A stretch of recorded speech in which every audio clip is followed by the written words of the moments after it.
Horseman football is back, and the team has had a bittersweet start to the season. An ugly yet victorious first game against Fieldston was a positive start to our year. Coming off of a devastating loss at Riverdale, Horseman was looking to bounce back with an aggressive win against Newark Academy. They had forfeited their previous game, so the future of their season and their playoff chances all rested on our game against them. Whether they would make the playoffs or not depended on this game. We started early with a 48-yard touchdown pass from Cooper Winter to James Moore. The lead grew with a 52-yard touchdown pass again from Winter to Moore, ending the first half. After an offside penalty, Winter ran in the two-point conversion to go up 15-0 in the first half. As James Moore said, Newark was focused on stopping the run so heavily that the outside lanes were open for passing the ball. Our run game was successful nonetheless. After a 33-yard completion from Winter to Brody Grossman, Cooper Winter was able to punch in the touchdown with a QB sneak, taking us to 22-0 in the third quarter. A 37-yard touchdown run from Oliver Geyer late in the third quarter sealed off the game. A stellar defensive performance from the team, namely from Brody Grossman, allowed us to shut out Newark and take the win 28-0. Left tackle Damian Mojica will hopefully be back next week for our game against Dalton. We are currently at 2-1 and take on Dalton in our fourth game of the season on October 9th. Boys varsity soccer had one of their most eventful weeks, facing a new team, getting their biggest win, and with a gut-wrenching loss. I'm Carter, and who I'm here with? Nigel. What sport? Boys varsity soccer. You scored a screamer last game. Can you just play me through what went through your mind, when you took that shot? Honestly, bro, I saw the ball coming. I just thought I just gotta hit it. I mean, I didn't even think. It just swung my leg and it just went in, I guess. I don't know. I got lucky. Hey, it takes skill to do that. You're in great form right now. How do you hope to carry on that form going into this one? See the team over here. We just gotta, play as a team. Obviously, my job is to score goals. I'm a striker. But the whole team's in great form. We're all moving as a unit, and it's great. We just gotta keep winning. Yeah. They started off the week at home against Avenues with a comfortable 2-0 win. A win that won't instantly change anything, but come nice days will help with seeding and getting more Ivy Prep teams into the tournament. Then against Dalton, BVS started off well, going up 3-2 in the first half with quality goals from Thomas Benison and Albin Morel.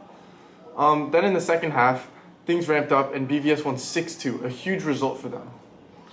Lastly, unfortunately, BVS could not beat Riverdale, and in an unfortunate overtime goal, lost the game. The game wasn't all bad, and a great goal from Ethan Sirocco to score. Lastly, for their only game in a short week, BVS was facing Poly, a very solid team, and Horseman went down at the end of the half.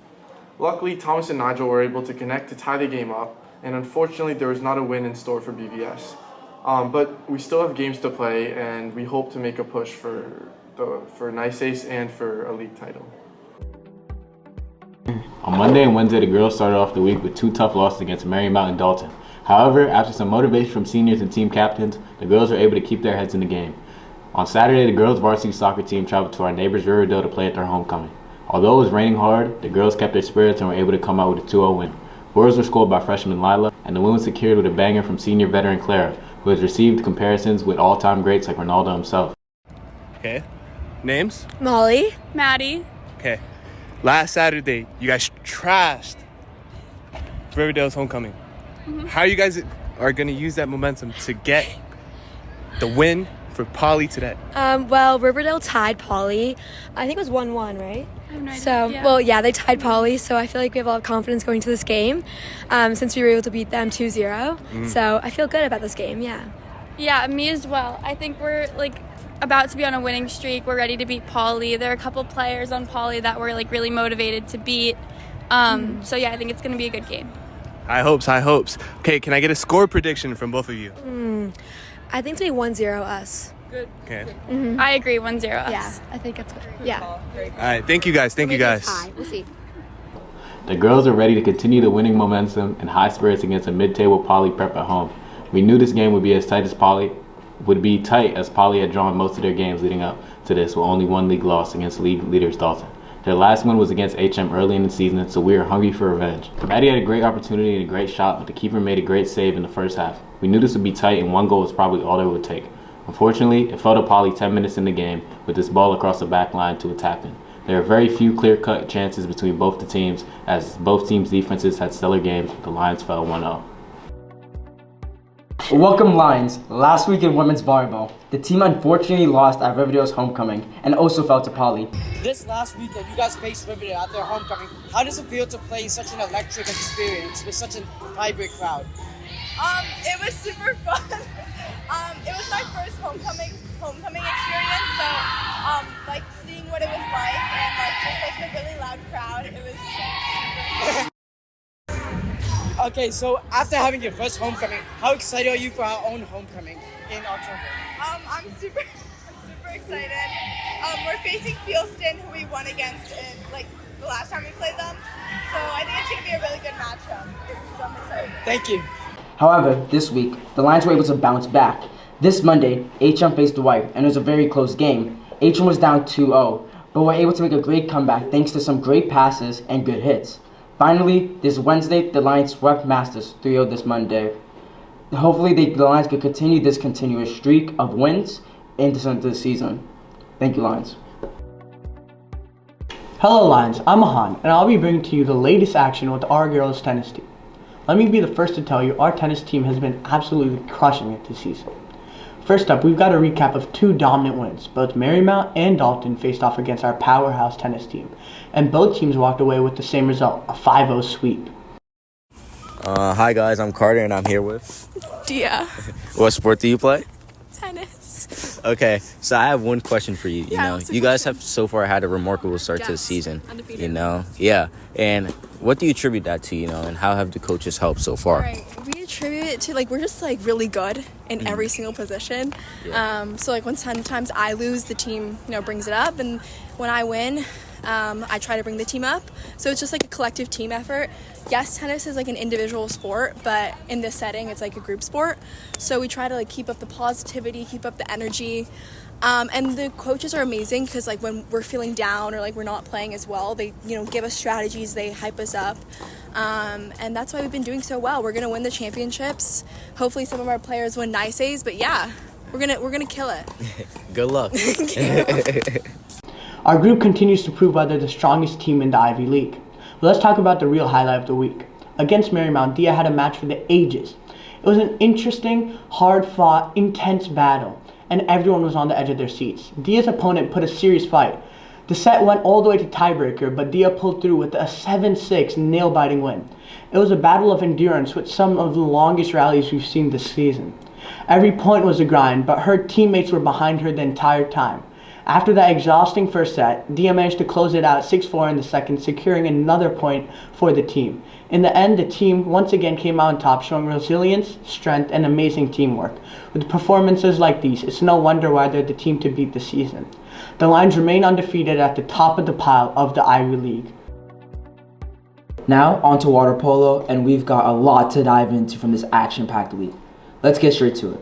First up, an incredible 16-4 win against St. Peter's Prep.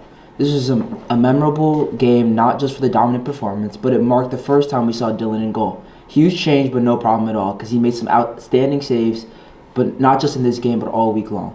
But things weren't always so smooth sailing this week, as we faced off against Staples High School and we took our first loss of the season, 20-14. Despite the final score, we put up a great fight, and this did not shake our confidence, because guess what? Next stop was Riverdale homecoming. Scheduling the Lions for that game turned out to be a huge mistake on Riverdale's part, especially with the strength of our squad this year. After that loss to Staples, our team bounced back big time and stormed to a 13-6 win. That put the Lions at 4-0 in league play, keeping them firmly in first place.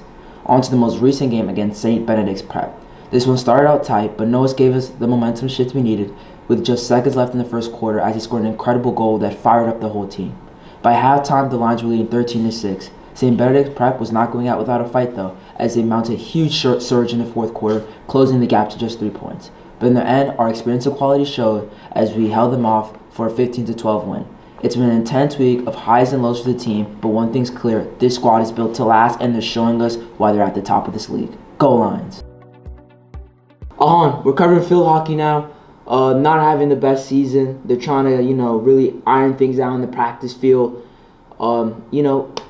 Thursday, Friday, they really went in hard because, Saturday, Riverdale away. Homecoming, never an easy game. What are your thoughts on that? I mean, yeah, they really went over a lot of the drills with Kurt Sorhoff, and they really went through steady plans of how to defend a heavy and strong Riverdale side, especially with that homecoming momentum. You never know what to do, and it's always just a blare and a little glitch into your life. But when the girls came onto the field, they were ready, and they came on 100%. with intense momentum. Yep. But sadly, it didn't go to plan. Yep, they took a 2-0 loss, which is really unfortunate. But considering the circumstances, Riverdale homecoming's never an easy place to go to. Hostile atmosphere. So they had the early game as well. So you got to get up early and whatnot. So best of luck to our Lions in future weeks and future games. Go Lions. The boys varsity cross country began their season strong. The seniors are mentoring the freshmen who are continuing to progress throughout the season. They recently competed in the developmental last Wednesday, testing their skills in practice. Sebastian Baxter was able to get 9th place with a time of 15 minutes and 3 seconds in the 2.5 miles. Captain Joe Renner said the freshmen are looking strong, and the rest of the team is very solid this year, and I'm excited to see if I can hit some new PRs while running. Overall, the team is looking good and are excited for the meets in the future. Thank you for watching today's video of the Lions Report. Be sure to smash that like button and turn on those post notifications so you don't miss a single video. Be sure to also share. If you want more premium content, make sure you follow our Instagram at @HM_Lions Report. Go Lions!